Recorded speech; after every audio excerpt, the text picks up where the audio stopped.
Everyone knows that 1999, 2001, 2003 are all great years for movies.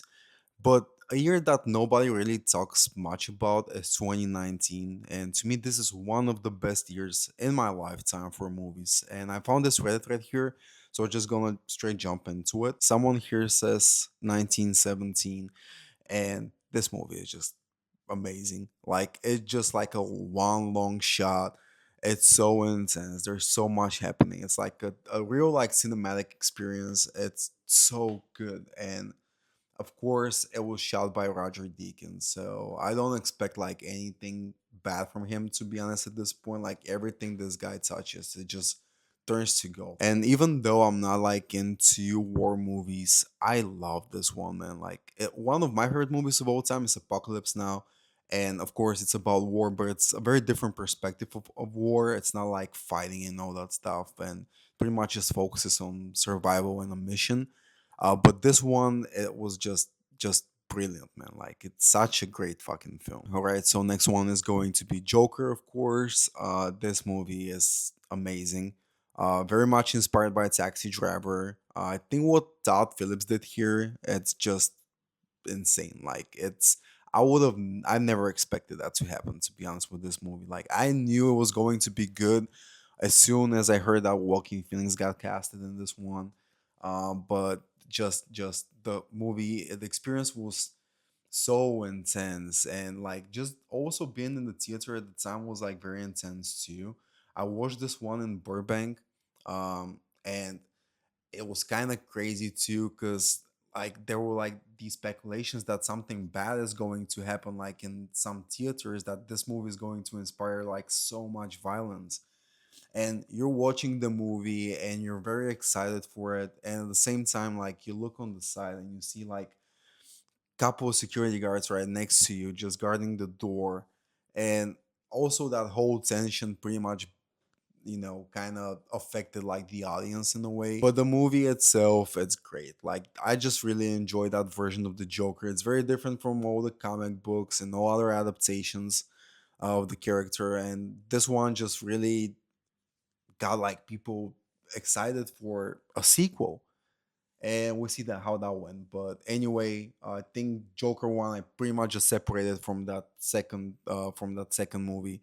For me, it's just a standalone film. So next one is going to be Knives Out, and I really like this film. I think the first one is the best one. I haven't seen the third one yet, but Glass Onion was not bad, but it was definitely a step down from the first one, because the first one actually gives you expect like this type of like detective noir story in a way, but it does have that, but it also have like quite a lot of entertainment, and it just makes the movie like very intense and very fun. There's not like moments like in classic detective stories where there's just so much tension. This one is just running like this, and I really like that. I think it was just definitely like a breath of fresh air. Next one is going to be Ford versus Ferrari, and this movie is absolutely unique, man. I really love this film, and it's a true story. It's again very like it's a very intense movie. Christian Bale is doing a great job. Matt Damon is in it too, and he is also brilliant. Like this movie is sick. Even if you're not into racing, this one is just it's gonna definitely get you hooked, because there's going to be so much tension during the races when you watch it. It's such a great movie. I definitely recommend it to anyone. To me, this is kind of like Moneyball in a way, but turned into racing genre movie. So even if you don't know anything about sports cars, this movie is definitely going to teach you something. It's going to get you hooked. Next one is going to be Once Upon a Time in Hollywood, and this is my favorite movie of 2019. It's just amazing. I love this movie so much, man. Something that I really loved about this movie is that you take all these different characters and you put them in different situations and you see how they react. And like the Brad Pitt whole arc is like there's just so much tension, and of course it turns into violence at some point. And DiCaprio is just doing his regular thing over there, like he's doing like his whole acting thing, and just the way Tarantino did that scene with him pretty much being out of his comfort zone and doing totally different character from anything he's done before. Like, because he's been pretty much typecasted like all his life, and now you put him in something else, he doesn't even know how to react. And DiCaprio is doing such a great job with this character. Brad Pitt is doing an amazing job with Cliff Booth. And also something else I can recommend too, if the movie wasn't enough for you, like it wasn't enough for me. I loved it so much. I wanted to be like 10 hours long, but the book is really good too, and it's definitely going to answer like bunch of your questions from the movie. Now another one is going to be The Lighthouse, and I really enjoy that movie, man. It's there's just so much drama and tension with only two people in this whole movie, and of course there is one another character which she was only there for like a scene, and she was pretty much the mermaid.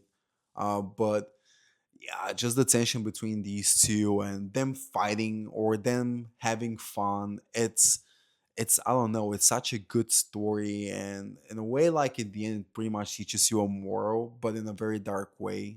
So I think it was a great film. Now of course the biggest hit of 2019 was Avengers Endgame, and it I'm not a fan of the MCU, as I'm said that before many times, but I have to say that I kind of enjoy that movie, and I think that's where pretty much like the whole Avengers arc should have ended.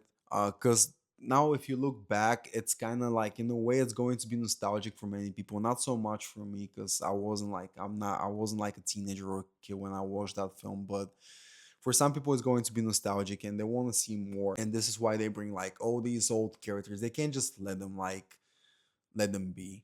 They gotta pick them up again and put them like in their new Avengers movie, and it's kind of shitty. But overall, Avengers Endgame was not a bad movie. It was actually a pretty good superhero film, and yeah, people loved it. The one thing I didn't enjoy was my theater experience, to be honest, because there were like just a bunch of kids yelling and jumping in. It's Yeah, it was definitely a different experience. Next one is going to be The Irishman. Now, I kind of like this movie, but I don't know. I have mixed feelings about it. Maybe because I didn't see it in theater. I watched it like on Netflix when it came up, and yeah, it was just I don't know. Like it wasn't a weak movie, but at the same time, I don't know.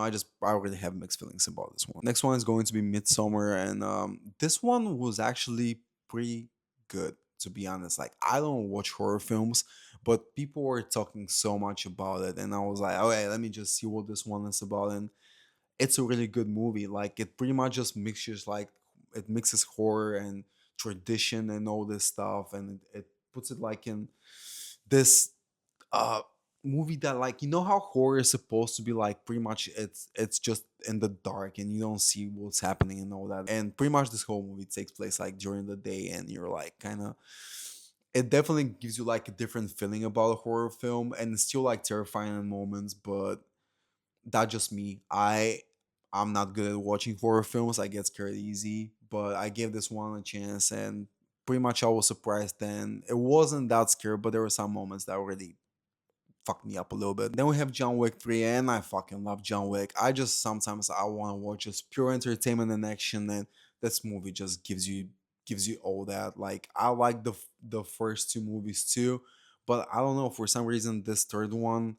Now, when you know like pretty much like the story behind like John Wick and all that stuff, it makes the movie more interesting, and the action is just it's on our level. It's absolutely brilliant. Next one is going to be Uncut Gems, and this one is also one of my favorite movies of 2019 because I have never seen a movie like this before. It's so much tension. Like you really care about a guy who is an asshole and doing all these crazy bets all over New York City, and you're like, Jesus, he's digging his grave. Like it's so insane, and people looking for him, and it's very dramatic, but it's very dramatic and entertaining at the same time. I really love this movie, and if you have never seen Uncut Gems, just you gotta watch it. It's brilliant. And of course, we have to talk about this one, Parasite.